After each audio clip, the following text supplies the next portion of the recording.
first met him in my art class, and he was drawing some stuff, right? And it caught my interest because like it was all pink, and I was like, what's wrong with this kid? So I came to ask him if he was gay. He profoundly kept saying no, no, no.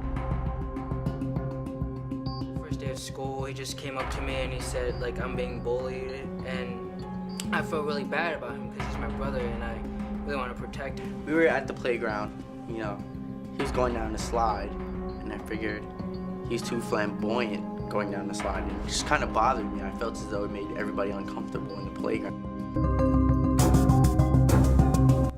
One afternoon, he came home crying, and he says to me, "Dad, I'm sorry. I'm sorry that I was worthless, stupid, weak." And he said, "I'm sorry." And he said, "I just want to go to bed now." And I said, "All right." I walked up, and he was asleep. So I thought. They were telling me, oh, he's in the ambulance and whatever. I thought it was just a joke to scare me. So I went home, and then later that day on the news, it said he was in the hospital. I kept shaking him, you know, "Wake up, Bailey, come on." And he overdosed on pills. At first I didn't want to believe it. At first I thought, I have to help him. I called the police. Let's see.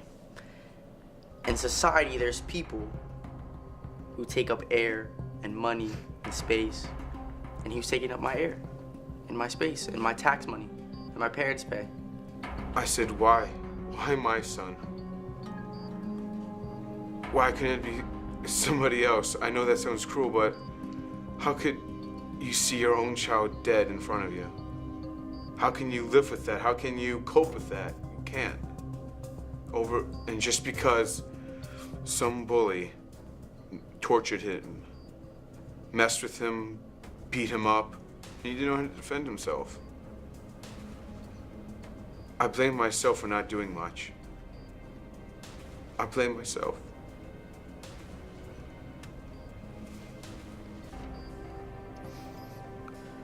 If I could say one thing to him, it's that I'm sorry and that I love him. And he was perfect. He was really perfect. Well, he made society miserable. He's an embarrassment to society.